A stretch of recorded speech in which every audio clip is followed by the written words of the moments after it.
You're listening to the Think Unbroken podcast, and I'm your host, Michael Unbroken.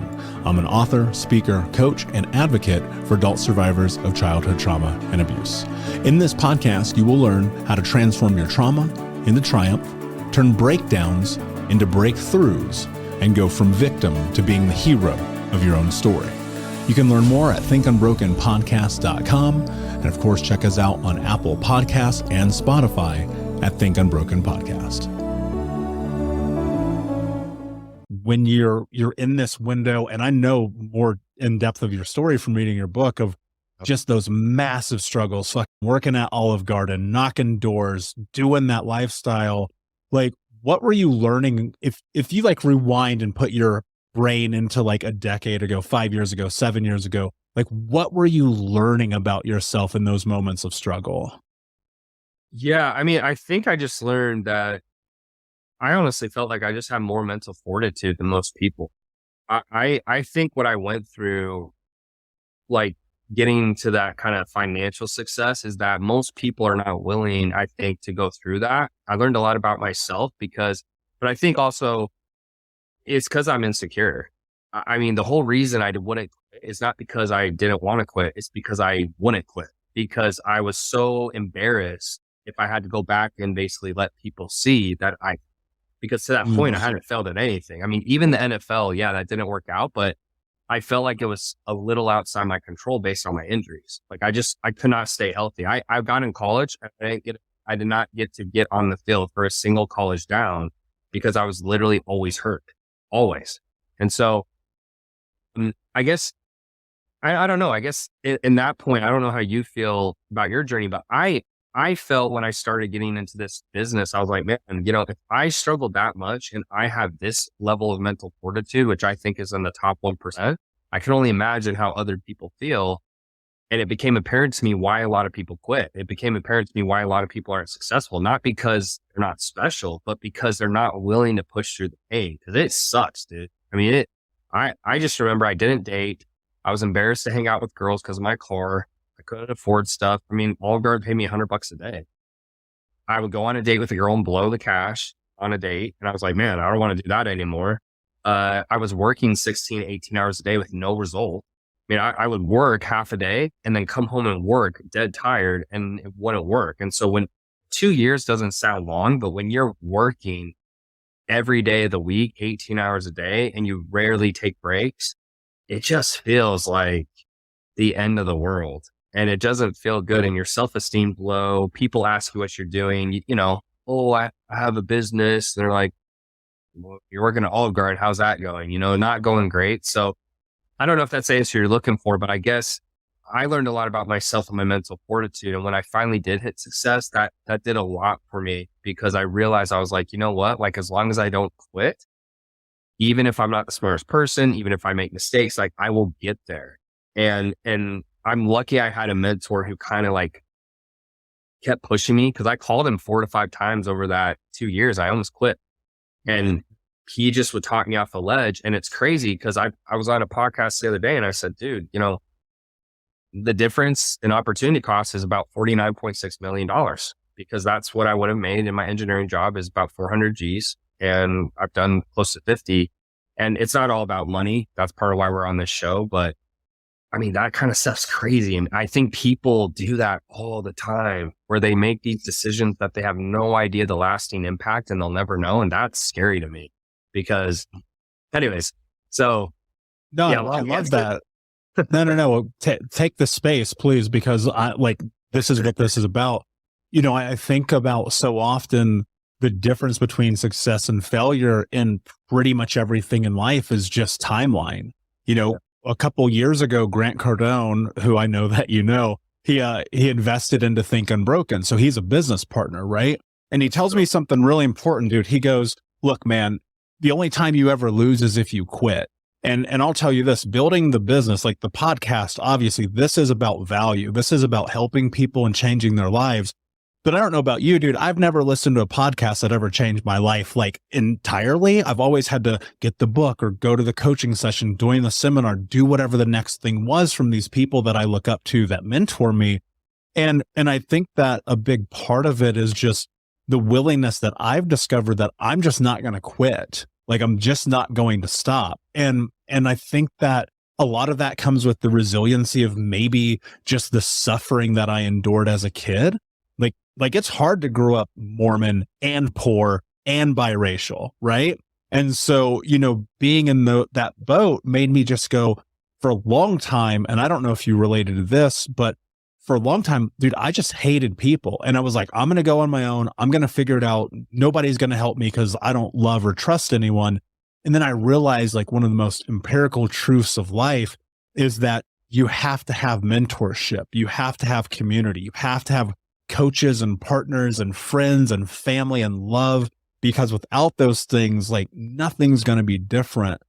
Was it because you grew up playing sports that you went and found a coach or a mentor, or was that just like happenstance? Like, how did that evolve for you? I just hit rock bottom. I mean, so, I left college thinking that I could figure everything out, and I had a very big ego because at that point I'd done everything on my own, so to speak. I mean, I built my body. I got scholarship offers. I had straight A's. Like, I got the girls. So I just was like, I can do anything. And that's a good mindset to have. And I think to a degree I did, but then, 2 years trying to start my business, having no success, I was like, dude, like, I just got to a point where, especially knocking doors, I think that's really what pushed me over the edge. Is I mentally was so tired that I was like, dude, I will do anything. And I literally would have done anything, like anything. And so when I saw that ad and it was like how to build an online fitness business, it was just happenstance. I saw it. It was like, that's the industry I'd been in. And so I got on the call and I just gave him every dollar I had, because I just was like, there's no other choice. Like, sometimes, my sales team and probably your sales teams, they're telling us about someone's like, yeah, they said it was too I mean, I just didn't even care. I just was like, I'd rather be homeless than continue to live the way I'm living, because I hate it. And I just felt like a loser. And I think a lot of people are successful. Honestly, they have similar stories where it's some type of insecurity or fear-driven decision-making that just pushes them to like crazy heights and crazy levels where they can just endure massive amounts of pain for short periods of time. And like, I mean, door-to-door sales sucks. I mean, it was 6 days a week, 12 hours a day, including the travel. And we had 1 day off, and I did that for 7 to 8 months straight in the Alabama heat. I mean, it was hot, man. And it's like the stuff that happened out there, like people pull knives on me, guns. I just think it was all those things. So yeah, I don't know if I wish I had a better answer, but I just think it was that. I just hit rock bottom. I was so sick of that crap that it was like, dude, I'll lick a floor if I know it worked. And I think most people, they're unwilling to do that. Like, they say they will, but they won't. But I was that guy. And I remember my mentor, David, he used to rip into me. And he even said, Tanner, he's like, you know what your best quality is? I was like, what? He's like, I can rip into you and you just don't care. And I was like, maybe it's because of sports, because coaches will just cuss you out. For sure. And I just didn't care. I had no ego when it came to finally that moment. Like, I had an ego getting help. Like, I was like, I don't need help. But when I finally had help, I was like, dude, I'm an idiot, obviously, because I'm not. It's what I thought would work, isn't. So you tell me what to do, I will be your best student. And it was like, that's how it was for me in every program. I was always the best student because I just like implemented like a psycho. So anyway, yeah. Yeah. I mean, that's like 99% of it. So I relate to the knocking doors, man. I did Cutco when I was like 18 because I was just like knocking doors all day, dogs barking at you, people freaking out, old naked ladies answering the door. Oh, like, yeah, I got stories about that. Like, I'm getting scared. I got bad stories about that. Dude, just the most gnarly stuff. And just being like, is this it? Is this what I'm supposed to do? And then, progressing and, and eventually landing a job with a Fortune 10 company, doing really well in sales where, I kind of figured out how to navigate the corporate environment. And then what I decided to do without really understanding how poor of a decision it was at the time, I was like, I'm going to quit this job and I'm just going to open my own business. Right. And I think that was, A, it's the greatest mistake I've ever made. And B, I learned a lot in that because, Tom Bilyeu, one of my mentors, a great human in my life, says something that I think everyone really needs to hold on to. And that is that the struggle is guaranteed and the success is not. And so much of this journey really is about the struggle and being able to go through it. And I don't even think just necessarily financially, because dude, I've struggled in relationships. I've struggled with my weight. I've struggled with, the way I feel about myself when I'm by myself. And the only way I've been able to get through any of that is just like, keep going, man, just keep going to the next level. But it was in getting mentorship and getting coaching and investing in myself that really changed the game. And I think that you're spot on, dude. Most people would not have made the decision that you made. But like, I've always thought about it like this. I'm like, I'm already at rock bottom. What's another $2,000, right? What's another $5,000? It's not going to get any worse. And it drives me up a wall, because I just wish there's something you could say sometimes where it's like, dude, you have nothing to lose and everything to gain, right? Yeah. Like, you have nothing to lose. Like, you can go back to your bad job that you're on the phone call that you're ate. Like, it just drives me nuts. But that's also just like, it pushes me to be better. Cause I'm like, you know what? I need to get better at sales. I need to get better at marketing. Cause like, if they are saying that, I still can't convince them it's not good enough. But I agree. It sucks because like, they don't know, but we're on the other side. So we're like, dude, like, I was there, and you just like, you don't know, but like, if you go, like, you'll get there, and then you'll see how smart of a decision it was. But the reality is there always are going to be people who tell you, do not follow your dream. Mm-hmm. Don't do that thing.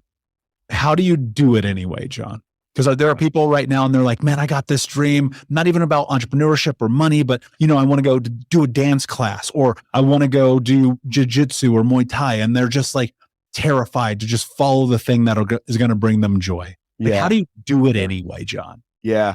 Well, for me, from a business standpoint, it was a calculated risk, because I was really able to learn the industry and look through everything inside and out. And, even though people were telling me I'm crazy, I was able to do freaking math. Hey, guess what? I didn't need every single client. I didn't need every client to say yes. I needed about a third of them to say yes. I don't need to sell as much as I did over there to make this thing work. And that it did. But really what I discovered, Michael, I think is where your question's going. It wasn't just the financial rewards. It was the building of my entrepreneurial spirit. So what it gave me was this freedom to understand, holy crap, man, you could do this. I always had that entrepreneurial spirit in me, but it wasn't even like on the radar to do this as an adult with an insurance company. Are you crazy? This was for like when I was in college with side hustles. Yeah, I had a concert company, a promotion company, and like that. These were John Cerasani side hustles that, yeah, man, you can do that. But like, to do it in the real world, competing against people that are smart, I mean, whoa. So I discovered that when maybe I did it firstly for the, financial upside. I discovered like, okay, you know what? This is me, man. This is me. And I think if anyone identifies something in their life, where, gosh, like the examples you just gave, a hobby or whatever, maybe it's going and finding somebody that you haven't talked to in 20 years and getting the courage to, the courage to do that. Whatever the case may be, instead of why, why not? Why not? Like what is the downside here? You know what I mean? If you go practice jujitsu or like I see guys at my gym, Michael, doing Muay Thai, and I'm like, I won't make it through freaking warm-ups on that. Okay. I'm not flexible enough. But you know what, man? If I wanted to go do freaking Muay Thai, what's the downside? You know what I mean? Like, go try it. Didn't work out. It didn't freaking work out. I think we live in, in a society right now, at least, that's a lot more welcoming than it was maybe 25 years ago in terms of encouraging people to do things. I have a 14-year-old son, and I had a conversation with him the other day. His, I won't get specific, but there's a kid that's maybe like, special needs in one of his classes. And they asked him to be in his group, handpicked my son and another kid to be in his group for, to just include him in this study group, because nobody probably would have included the kid, or the teacher was worried about that. The kid didn't have any friends in the class. And I said, but that's a big compliment, Jake. And he didn't really understand why that was a compliment. And kind of was asking, well, what do you mean that's a compliment? I go, the teacher picked you that she sees something in you that you would be, and he didn't understand it. And I said, and he's 14, he's not like a little kid. He really didn't understand it. And I said to him, because maybe there's, kids that would have picked on him or made fun of him or whatever, or just not done that. And he goes, Dad, it's 2022. Nobody makes fun of kids like that anymore. And I'm like, you know what? I'm glad he sees it that way. I don't know if he's 100% accurate or not, but it was kind of like a proud moment. I went from thinking my son didn't get it to, no, I didn't get it. Mm-hmm. You know what I mean? It was kind of cool moment, but yeah, that's a long way to answer your question there, buddy. No, that's an interesting thought, man. And I think you're right. And we do live in a world that is not only more accommodating, but also when you are and I'll say this because I think there's a caveat to it. When you are around the right people, they will want you to be successful. Yep. And when I think about my group of friends, my peers, my mentors, people like you where I meet and it's like we're in this same room for a reason. Like, dude, I want you to succeed. I want you to have great things. You want that of me. When you're in the wrong scenarios and in the wrong friendships and the wrong communities, people are going to want to pull you down.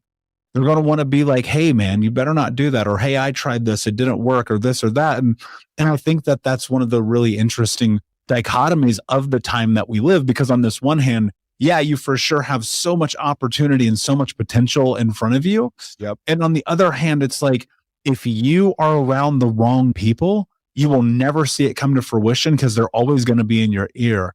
Yeah. And I think the most important thing that you can do is to do it anyway, right? Yeah. I mean, what is the worst that could happen? I mean, if you play it through, what's the worst that could happen if you tried to play football? You'll get an injury. What's the worst that could happen if you start a business? You might go bankrupt. What's the worst that could happen if you do whatever? And it's like, but then at some point on the timeline, the worst thing that could happen to you already happened. So you might as well try. Yep. When you think about the future, when you think about your life and what is important, what do you think are the most life-changing lessons that you've learned in your willingness to bet on yourself?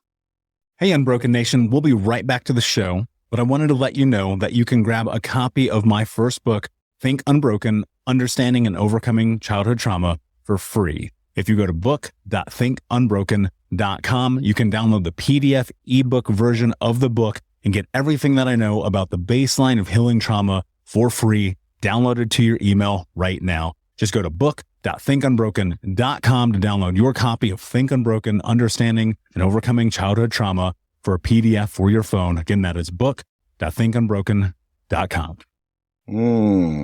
Interesting. There's a couple things that come to mind, really. I had a coach in college that ingrained, and it's a little bit cliche, but it resonated with me, and I reflect on it from time to time. Said, don't point the finger, point the thumb. And his point with that, he was talking specifically to me too. We had a couple let's say episodes of adversity in college, and that's a nice way to put it. And he said, no, John, it's not like you keep defending yourself. Well, this keeps coming up. At some point, you got to look in the mirror, start pointing the thumb instead of the point of the finger. You hear this once, you hear it twice. Guess what? You got to start looking in the mirror at yourself. So I think that was kind of a moment in my life where I looked at, hey, just got to take the bull by the horns here, man. It's so easy for all of us, right? It's so easy for all of us to blame our circumstances on other people. It's so easy to be pissed at the world, and even on a micro level, like,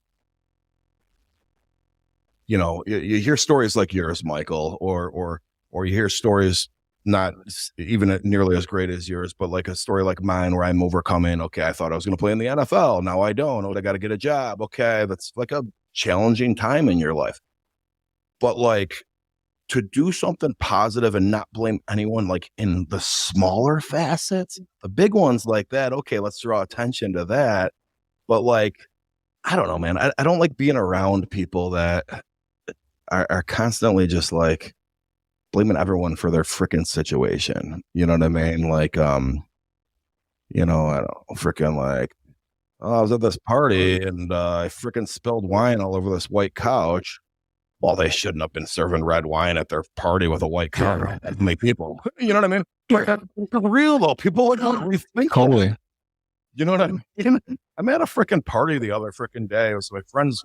I'm not going to be specific, but it was a surprise party, and someone that it was in their clubhouse instead of at like a bar. And why would they do it here? They say, I don't know anybody. And like, shut up, God, shut up.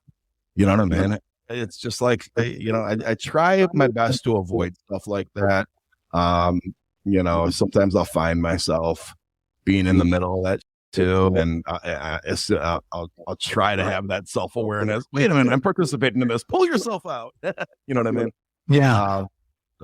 That's an interesting point. I think you're spot on, man, because it's self-accountability.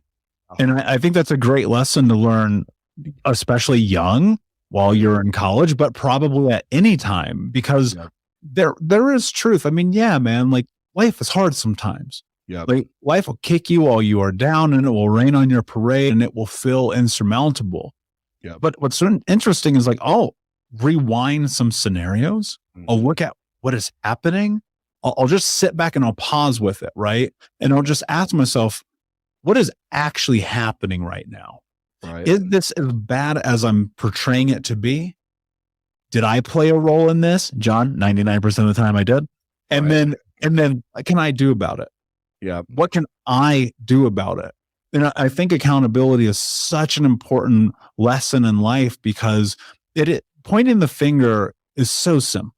Right. You lose accountability. Oh, it's your fault that my life is terrible. It's their fault that nothing is working for me. It's everyone else but me. Yeah. But I think when you get to that place of, wait a second, I play a role in this too. It's kind of like a baseball bat to the face. Right. Because if you're anything like how I was when I recognized this at 26 years old, I was like, oh, I play a role in my life as well. Yep. Yep. And I got to tell you, man, even to this day, because I'll have peers, bro, that I came up with in the insurance industry, bringing this back to business a little bit. I'll have peers that are doing the exact same job that I quit. Okay. But, you know, they'll give you kind of that backhanded compliment here and there. You're kind of lucky how that unfolded. Congratulations, dude. You got so lucky with how that did. And just kind of throwing like a little jab, like you didn't. No, dude. You know what? I was pointing the freaking thumb instead of the finger. And I was at work till 8 p.m. Oh, we weren't allowed to bring laptops home back then. And you know what I would do? I'd go into the office on Saturday morning and then go back at 4 p.m. on Saturday to check to see if anyone responded to the damn emails, because we wouldn't have BlackBerries yet. Okay, that's the shit I was doing. What were you doing? You know what I mean? So like that mindset where, you know, it has a positive connotation too. You know, yeah, get rid of the negativity, but also put it on yourself. Okay, what have you been successful with because you've taken the bull by the horns and done this on your own? And, you know, it comes to fruition for me. I don't say it out loud to the people, but I'll have people like I just said, you know, give me those kind of backhanded compliments. And it's like, okay, yeah, dude. Remember when you were leaving work at 4:30 on Fridays? Yeah, I wasn't. I keep that to myself though. Yeah, there is some level to it. You used a phrase, stretching yourself a little bit ago. And there's truth in that. You know, when I think about what I see myself accomplish, what our coaching clients and our coaching programs accomplish, and it's so many of these people are just willing to go the next level, go the extra mile, do the thing that sucks. Because like a lot of it sucks, man. It sucks to wake up and meditate and journal and to do the somatic things that you need to do to get inside of your body. It sucks to work on programs and events at 10 o'clock at night. But, you know, also at the same time, it's like, what is your goal? What is your perfect? What are you trying to accomplish? Yeah. When you look at your life and what is next, one of the things that I think about for myself is like, I know I can't get to where I want to go without mentorship and coaching. Okay. And so I'm curious for you, what role does that play in your life? And is it helping you go to where you believe that you want to go in the future? That's a great question, and it's something I need to explore further than I have not gone that direction at all. I've actually gone this other direction where I've asked people to be a mentor. People have asked me to be a mentor for them, usually from a business standpoint. But I haven't leaned on other people. Now, what I have done is drawn on experiences that I've tried to learn from. And I've tried to take into account the principles we talked about earlier, like, not blaming other people for things happening. And, I'll give you a quick, for instance. All right. Oh, that's my second cousin. Oh, we only see them at weddings and funerals and, whatever.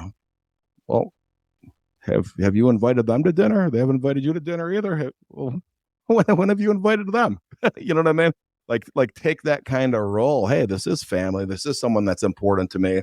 So, one of the things I've started doing in 2022 is that on the first of each month, I have a list of things I want to make sure I can accomplish that month. And some are business related, some are personal related, some are health and wellness related. And a couple of them involve reaching out to people that I haven't spoken to in a while, someone that had some kind of significant impact on my life. And it could be a colleague, a business associate. And there's one category, another category is family. I keep myself fresh, Michael, in those kinds of conversations where, okay, you know what? I do remember now why this guy was such a significant part of my life from 2007 to 2012. Okay. Having this 2-hour conversation with him, even though we haven't talked to each other other than LinkedIn and Facebook posts for the last 12 years, you know what? That memory, I remember, God, that was good. Those experiences were great. Okay. Am I still that person? Have I drawn on any of that for, this next phase of my life that I'm in right now? So I do feel like I have growth from things like that. But I have not prospered at this point from a coaching or mentorship standpoint. And so I'm curious, where did the self-awareness come from that you were able to make meaning of that? Because the only thing I thought in my head was like, you can do anything up to this level, but when you do this is like the breaking point. I had that same thought, and like, I still have those thoughts, and I still have to break through those even today. And as I hit different levels of success in business and setbacks in business, like, dude, that still creeps in for me. It's like, oh, well, I come from here, so I shouldn't be good enough to do this. And those things still creep in. But I think that I've actually never been asked this question, so I'm just going to kind of chew through it with you, man. I think that for me, having all my siblings be a little older, I spent a lot of time like by myself, like playing with Legos, developing like just time alone. I spent a lot of time just alone. And, growing up a redhead and in the area that I was in, and like all these problems, like, dude, I got made fun of a ton. And so I spent a lot of time alone, but what it did was it allowed me to like see people and see things and kind of observe versus be in the weeds. And dude, I grew up and I did all we'd steal radios out of cars. We did all the dumb shit. So I relate with you a lot there. But I think it's really rooted in the fact of like, we grew up really poor, and everything that I can remember doing from 12 years old until probably 30 was running away from not being poor. So I knew if I went down the same path as my brothers, I would get the same my brothers got, which was living at my parents' house, living in apartments. Like if I went down that path, I would get that. And so if I chose something else, maybe, just maybe there's that, for me, it was 10K a month back then. If I could just maybe get to 10K a month, I could never have to worry about turning my shower on and water not coming out again. And I think that's what I was running from. So maybe it wasn't even a self-awareness thing. It was just a desire of like, I don't want what they have. Man, that hits so home for me right now, because that was really everything that I chased as a kid. Because it dawned on me one day, I was like, oh, the reason my life sucks, and obviously this isn't true, to capacity it is. Sure. The reason that my life sucks is because we're poor. Because we have to take hot water baths from the sink that we borrowed water from neighbor's house, because we have government food, because I'm on food stamps, because every single time I'm in school, they got to punch the little blue card so everybody knows I can't afford to pay for my. And I remember being like this at 19 years old, at 18 years old, I'm going to go chase money. And I didn't have a marker of 10 grand. I wish I would, because I would have made more money my first year, but I had a marker of $100,000 a year. And I was like, when I'm 21, that's the goal. And I did that, and it didn't actually solve any problems, which was really fascinating. Yes. And in fact, it pushed my brothers away, because I did not dude, the biggest mistake, I don't think I've ever said this on the show. The biggest mistake I've ever made with the money that I made, $1 million by the time I was 26, is I never gave anybody. Because the only thing I thought, Kyle, I was like, I'm going to go get this to make sure I'm good. Because here's the bad side of resiliency through trauma. You learn that you have to be massively hyper independent and self-sufficient. 1,000%. I agree with you 1,000%, dude. It's, and I even alluded to that a moment ago. It's like, I spent most of my childhood just kind of being alone and being away. And it does, like, even as you grow up to be an adult, it messes with the wires in your brain. And it's like, I have to take care of me first. And by doing so, and especially chasing the dollar, you tend to forget about the other people around you. At least I did. And yeah, dude, I mean, I've cannibalized a marriage over it. I've cannibalized friendships over it, cannibalized family relationships over it. And, you know, it's definitely not the ideal scenarios is chasing money all the time, for sure. Yeah, it's not. And, you know, even that's a part of the work that I'm still doing in my own life, is looking at it. And now it's completely different, right? I mean, polar opposite. I take care of my family as much as I can. I take care of my friends. I'm a giver first. Because I realized, like, there was a point where I'm driving a $85,000 car. I've got the nicest clothes. I got the best condo in town. None of that stuff matters.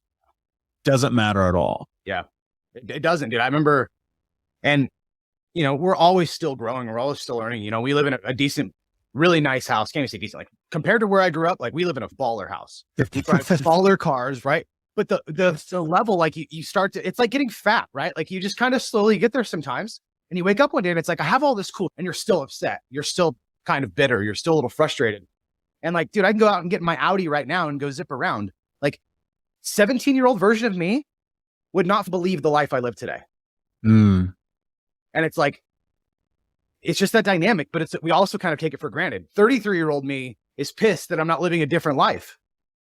And it's like, I have to find that balance even today of like, dude, I have it really well for where especially for where I've come from, but I have it really well overall. What would you reinforce into 17-year-old you? I'm not asking the question, what would you tell yourself? Because I think those questions are pointless. I'm asking, what would you reinforce that you were doing at 17 years old that has led you down the path? Like, what were the positive aspects of the shifts in your life moving out of that circumstance and that environment that you believe were cornerstones in creating who you are today? I would say the biggest thing for me was to never let off the gas of self-development. I got dropped into the world of self-development at 17 years old, actually, just trying to figure this whole world out. And there was a season in my life where the work on myself, I just stopped doing for like 5 years, and significantly slowed down any momentum that I had in my life at that time. So I would have told myself back then, like, hey, even when you don't want to work on yourself and deal with your trauma and deal with and see how things are, you have to do that, or it'll just cannibalize all the momentum you created up to whatever point that was. Why did you go to that answer? I think because of from 17 to 24, I was hard into self-development. And that was the time where I saw the biggest leaps in my life. 24 to 27, 28. I went through a divorce. I stopped working on self-development. I got into drinking a lot, and I started creating these bad habits that cannibalized my life, whether it was like not reading a book or not digging into things or drinking too much or chasing women too much or whatever it was. Whereas if I would have stayed plugged into self-development and what I was rooted in, it'd be a constant reminder for me for what I'm actually living for and my potential in my life. not just the season and feelings in the moment. And so I would say that 4 years where I didn't do it, I would have reinforced that at a young age to realize how important it actually was. Thank you so much for listening to Think Unbroken. Please share this episode with someone who could use it and help us move forward in our mission of ending generational trauma in our lifetime. And if you would, please take 5 seconds to pop on iTunes or Spotify, hit that 5-star, leave a review, and you can also reach out to us on social at Michael Unbroken or at Think Unbroken. And of course, you can check out our YouTube channel at Think Unbroken. Thank you for being a part of Unbroken Nation, my friends, and until next time, be unbroken.